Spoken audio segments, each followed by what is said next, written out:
Selamat pagi. Assalamualaikum warahmatullahi wabarakatuh. Salam olahraga. Saya nama Laurentinus Pindo Setianto, guru PJOK SMK Negeri 1 Waipungur, Lampung Timur. Pada kesempatan pagi hari ini saya akan menyampaikan tutorial materi mengenai lari jarak pendek. Tapi sebelum itu, marilah kita berdoa bersama-sama menurut ajaran agama kepercayaan masing-masing. Semoga video ini bermanfaat bagi kita semua dalam pembelajaran daring di masa COVID-19 ini. Berdoa menurut ajaran agama masing-masing dipersilakan.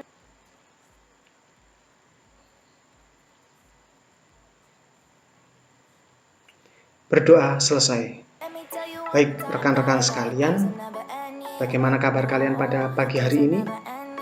Harapannya kabar kalian pada pagi hari ini tetap sehat, bugar, serta jangan lupa menjalankan aktivitas olahraga secara mandiri walaupun dalam masa pandemi COVID-19 ini. Kemudian yang selanjutnya diharapkan kita semua menjalankan peraturan protokol kesehatan yang sudah pemerintah anjurkan, yaitu 3M. Yang pertama memakai masker, yang kedua mencuci tangan dengan sabun di air mengalir, dan yang ketiga menjaga jarak.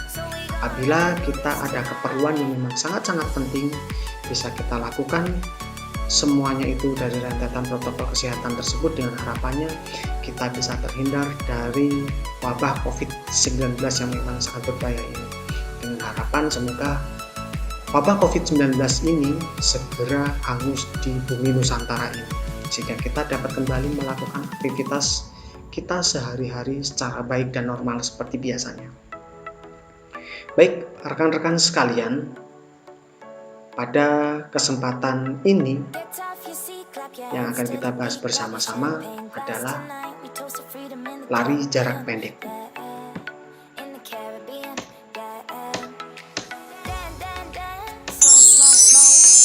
Nanti kita bahas untuk lari jarak pendek. Nah, seperti ini. Kita tahu bahwa lari itu sudah menjadi kebiasaan ataupun aktivitas kita sehari-hari. Setiap hari pasti kita melakukan yang namanya aktivitas lari selain berjalan. Maka di situ dikatakan bahwasanya pengertian lari adalah gerakan melangkah dengan kecepatan tinggi, di mana ada saatnya dari kedua kaki tersebut melayang di udara dengan tujuan untuk mencapai garis finish secepat-cepatnya.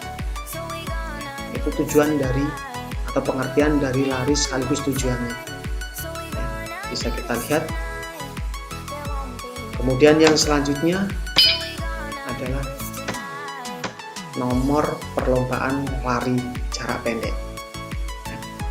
Pada kesempatan ini memang nomor lari jarak pendek yang akan kita bahas.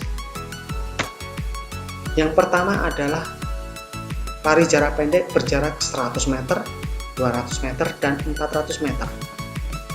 Kemudian yang kedua adalah lari estafet. Nah, dalam lari estafet ini ada ukuran tersendiri, yaitu 4 kali 100 meter dan 4 kali 400 meter. Kemudian yang selanjutnya adalah lari gawang. Nah, jarak lari gawang ini berbeda lagi dengan lari estafet. Jarak lari gawang ini di sini 110 meter dan 200 meter. Kemudian yang selanjutnya lintasan perlombaan lari. Nah, lintasan perlombaan lari ini ada ukuran dan ada lintasannya tersendiri.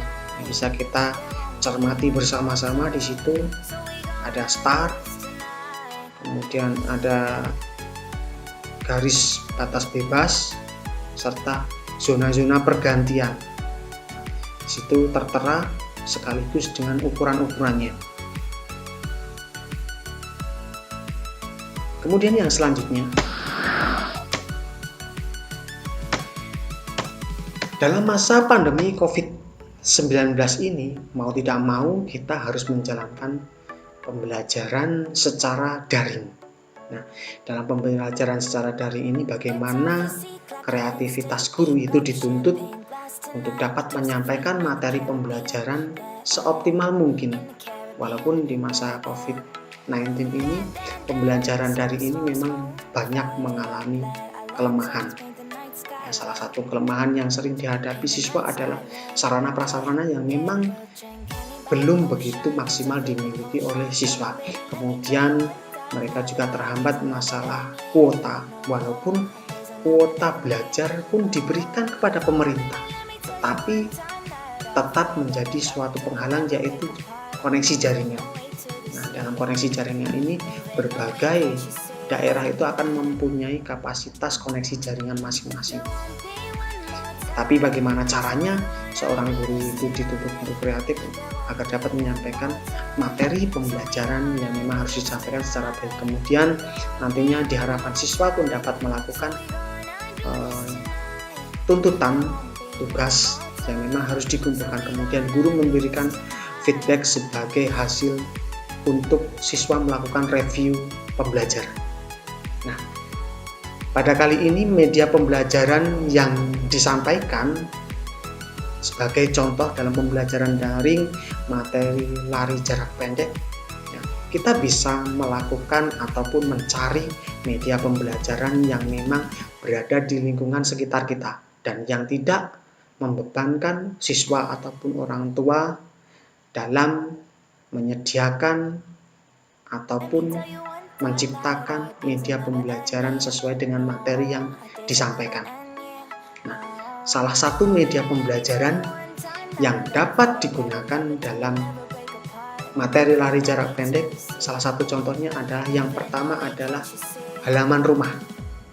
Halaman rumah, setiap siswa mempunyai halaman rumah, walaupun luasnya ataupun panjangnya itu berbeda-beda, tapi halaman rumah ini bisa dipakai sebagai media pembelajaran untuk lintasan larinya.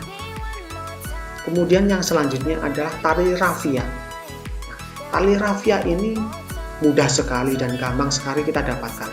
Apa tujuannya kita menggunakan tali rafia sebagai media pembelajaran? Yaitu salah satunya adalah sebagai pembatas atau membuat suatu lintasan, batasan yang nantinya digunakan oleh seorang pelari, sehingga pelari tersebut akan berlari secepat mungkin dan sebaik mungkin sesuai dengan lintasan yang dibuat, yaitu dengan menggunakan tali rafia. Kemudian yang selanjutnya adalah kun.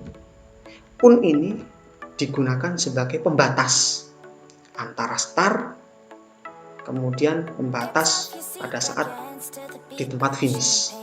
Ya, jadi di situ nanti terlihat jelas ketika mereka melakukan start itu memang benar-benar berada di posisi batasnya, dan ketika mereka melakukan finish itu pun juga sama, batas finish itu harus terlewati secara penuh dan utuh. Nah, seperti itu ya, halaman rumah, kemudian tali rafia, serta kun atau botol bekas.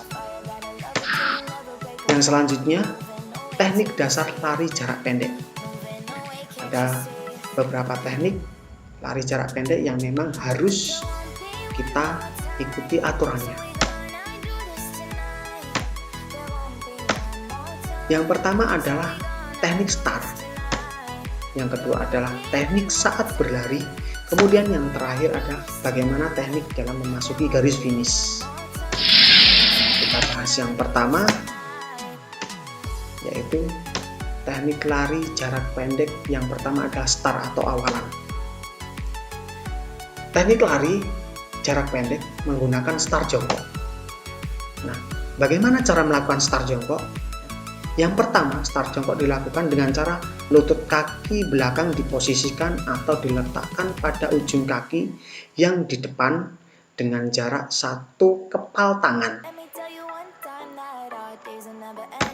Kemudian yang kedua, kedua lengan lurus sejajar dengan bahu, dengan telapak tangan atau jari-jari diletakkan di belakang garis start. Sambil kita bisa lihat gambarnya tersebut, contoh saat melakukan start ataupun awalan. Kemudian yang selanjutnya, pandangan mata lurus ke depan lintasan. Jadi bagaimana kita nantinya memfokuskan diri kita untuk lari cepat-cepatnya dengan teknik yang baik sesuai dengan lintasan yang memang harus kita lewati. Kemudian yang selanjutnya adalah berat badan berada di kedua tangan. Pada waktu aba-aba yang memindahkan gerak ke depan. Kemudian selanjutnya aba-aba dalam start. Masih kita ingat aba-aba dalam start. Untuk start jongkok, aba-abanya adalah bersedia, siap, dan iya. Nah, iya ini adalah bunyi pistol ataupun fluid. Maka seorang pelari akan refleks melesat, bertolak ke depan, melakukan lari secepat-cepat mungkin untuk dapat sampai di garis finish terlebih dahulu. Nah, itulah teknik dalam start atau awalan yang digunakan dalam lari jarak pendek, yaitu start jongkok. Kemudian yang selanjutnya di sini adalah teknik saat berlari. Bisa diperhatikan dalam gambar tersebut, ya, seorang atlet berlari sangat kencang, kemudian mengeluarkan tenaga secara maksimal dan optimal, bisa dilihat dari ekspresi wajahnya.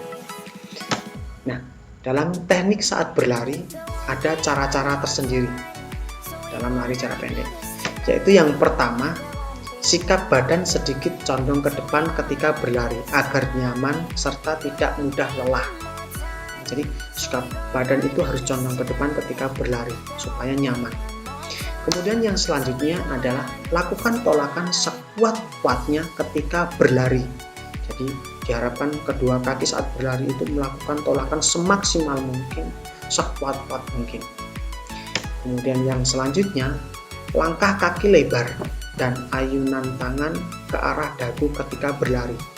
Jadi langkah kaki memang harus lebar sekali supaya apa? Supaya jangkauannya memang lebih panjang. Kemudian kedua tangan ini posisinya diayunkan sampai ke dagu, ya, supaya membantu pergerakan kaki juga dan mengatur keseimbangan. Kemudian yang selanjutnya adalah setiap kaki melangkah, lakukan percepatan sampai mencapai kecepatan maksimum dan stabil. Jadi kecepatan maksimum saat kaki melangkah itu harus benar-benar terjaga, semakin cepat dan semakin cepat, dan jangan mengurangi intensitas larinya, diperlambat. Karena kenapa? Untuk lari jarak pendek, bagaimana caranya kita dapat melakukan lari secepat mungkin sehingga waktu yang memang dibutuhkan untuk mencapai ke garis finish itu memang diharapkan ada sangat sedikit. Nah, yang selanjutnya adalah teknik saat memasuki garis finish, ya, yang merupakan teknik terakhir, teknik memasuki garis finish. Nah, teknik yang digunakan dalam memasuki garis finish salah satunya adalah yang pertama, teruslah berlari secara cepat tanpa henti dengan posisi lari yang sama dan tidak berubah. Ya, jadi kecepatan larinya itu jangan sampai menurun, ya, tetap konstan terus. Kemudian bagaimana caranya kita menambah kecepatan lari tersebut supaya bisa sampai ke garis finish lebih awal dengan waktu yang lebih sedikit. Kemudian yang selanjutnya adalah saat akan melewati garis finish, dada sedikit dicondongkan ke depan, ya, ataupun posisi kepala condong ke depan. Jadi bagaimana supaya apa? Supaya kita terlihat posisi badan kita itu orang mana yang bisa memasuki garis finish terlebih dahulu dengan cara dia mencondongkan bagian dada ke atas ke depan.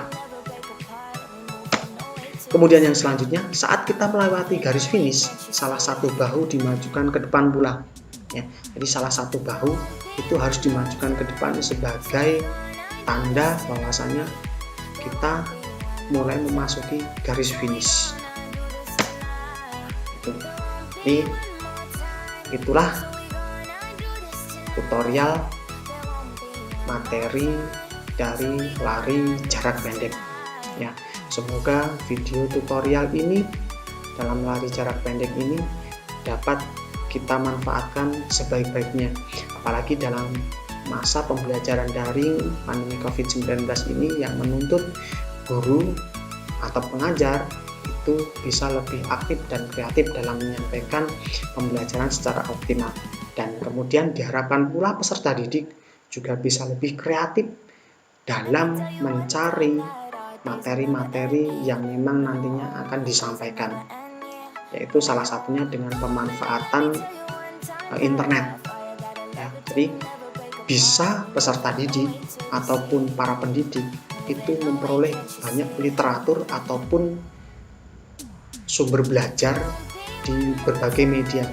Ya, karena sebenarnya pembelajaran secara daring itu pun juga memudahkan kita dalam menyampaikan materi ajar, dan juga bisa pula siswa itu belajar secara online dengan terkoneksi jaringan kapanpun dan dimanapun berada dengan berbagai media yang mereka ketahui sebagai tambahan pengetahuan.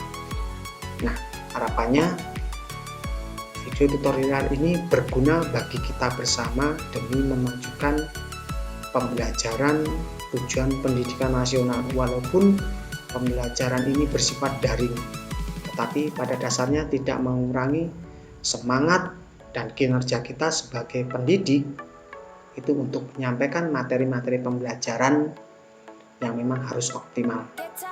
Baik, sekali lagi saya ucapkan terima kasih atas partisipasi dan kerjasamanya. Semoga lain waktu kita bisa bertemu lagi dengan pembahasan-pembahasan yang baru. Saya akhiri, selamat pagi, assalamualaikum warahmatullahi wabarakatuh, dan salam olahraga.